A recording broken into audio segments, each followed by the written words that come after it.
All right, so we previously talked about an exponential model, described what it was and what its parameters were.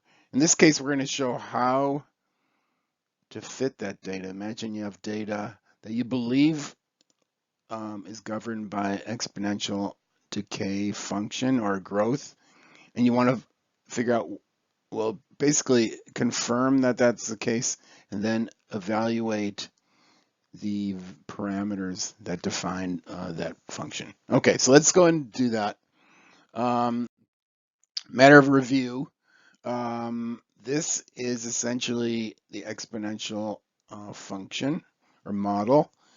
In this case, we've written it with using C for concentration. When you see C with parentheses and a T, that means concentration is a function of time. In other words, it's going to vary over time.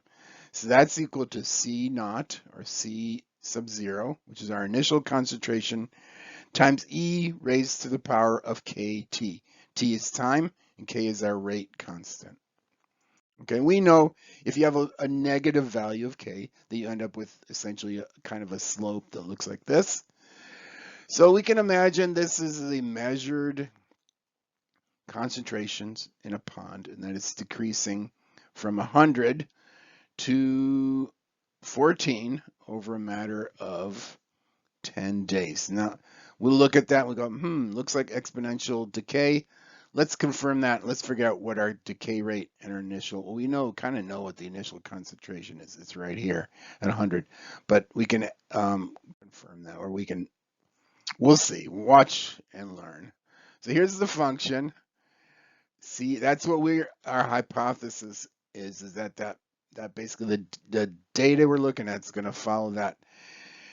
Now we're going to use this thing called a log function. This is a natural log, ln. It's essentially the inverse of e to the kt. Okay, and it has some interesting properties. So I'm going to take log of both sides, which I hope you are comfortable with. Whatever you do with one side, if you do the same with the other side, that is basically going to be equal. So this is still equal. And on the right side, you see that I've essentially, when you take the log of a product, in other words, the log of C naught times e to the kt, that's equal to the log of C naught plus the log of e to the kt. That's a particular property of this log function. You just have to, hopefully you've seen this before and this is not coming as a surprise to you. If not, surprise, that is a very kind of interesting property of this function. Last, I'm going to show you that we haven't changed anything on the left side. The only thing we changed in this last line is that we've taken log of e to the kt, and that's just equal to kt, because the log is essentially the inverse of the e, or exponential function. So whatever if you take e to the kt and take the natural log of it, you end up with the original value, which is kt. So this is an interesting function, and you look at that, you go, you may hopefully you're looking at it and you realize that it may be that if we were to plot log of c versus time, it might be a straight line. Hopefully you can see that by looking at that this last function. And we'll go one more step beyond this. See, I wrote it again here. Log of c equals log of c naught plus kt. And you see if we make two substitutions, I'm going to substitute y equals log of c and b equals log of c naught into this function. I end up with essentially equation for a line. Hopefully you recognize this one. Y equals kt plus b, where b is our y-intercept and k is the slope of the line. Great, so we've taken this very complicated thing, exponential function, we reduced it down to a straight line. But in order to do that, you have to actually take the natural log of all your data. So here's our original data. Here's the natural log of all that data, and time is still the same. All right, so now in this case, we've actually plotted the log of the concentration, ln of C, versus time. So here we have ln of C in our vertical axis and time in days on the horizontal axis. And in fact, Not surprisingly, it plots as a straight line, as we had suspected. So that essentially confirms our hypothesis, because we can see that uh, any function that you plot using the natural log of c versus time, if it's a straight line, then c versus t is an exponential function. Now let's see if we can get the values of k and b.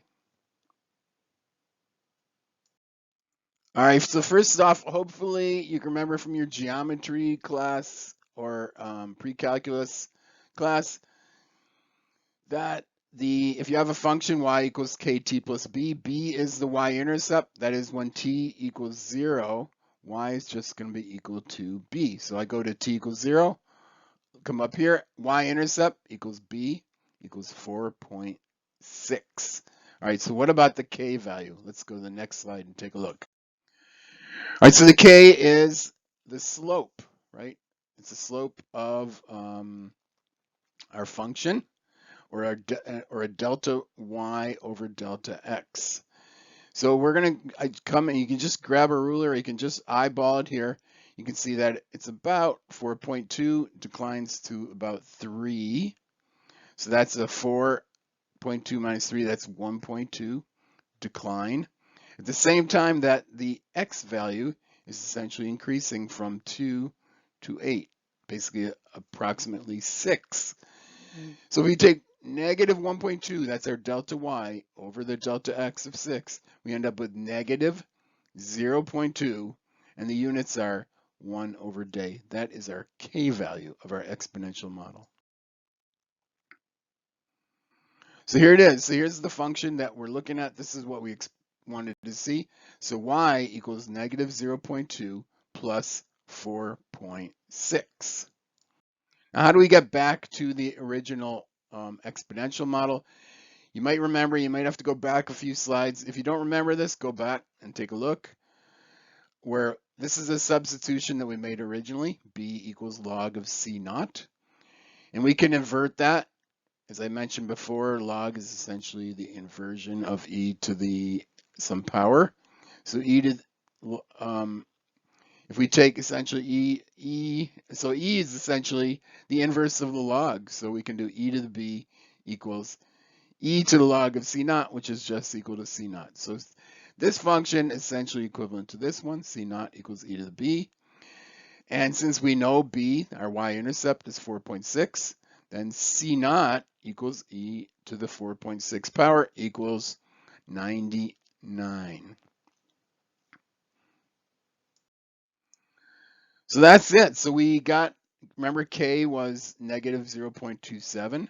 So we can just put that back into our exponential function. We end up with c of t, equals 99 times e to the negative 0.27 t. And as you can see, it's decaying. So our value of k is less than 0, negative 0.27. You can do the same thing with another type of function called a power law relationship. And we probably won't do this. I'll just throw this out here so you're aware of it. So in this case, there's this thing called the Kepler relation, which is basically looks at the relation between the distance to the sun and the period. In other words, how long does it take to orbit the sun? And Kepler measured this back in the 1600s, and he came up with a function like this, and hypothesized that it might follow a power law relationship. And if you take the log, and remember with the exponential, we only took the log of the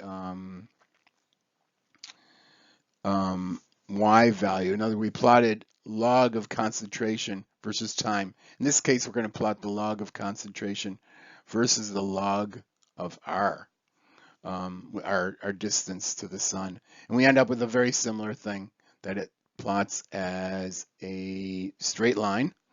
In this case, it's a log. In other words, log of the period and log of the distance to the sun. And you can then invert that function. I'm not going to get into this, but you can invert it and come up with some interesting relationships, or you can estimate the parameters of this power law relationship.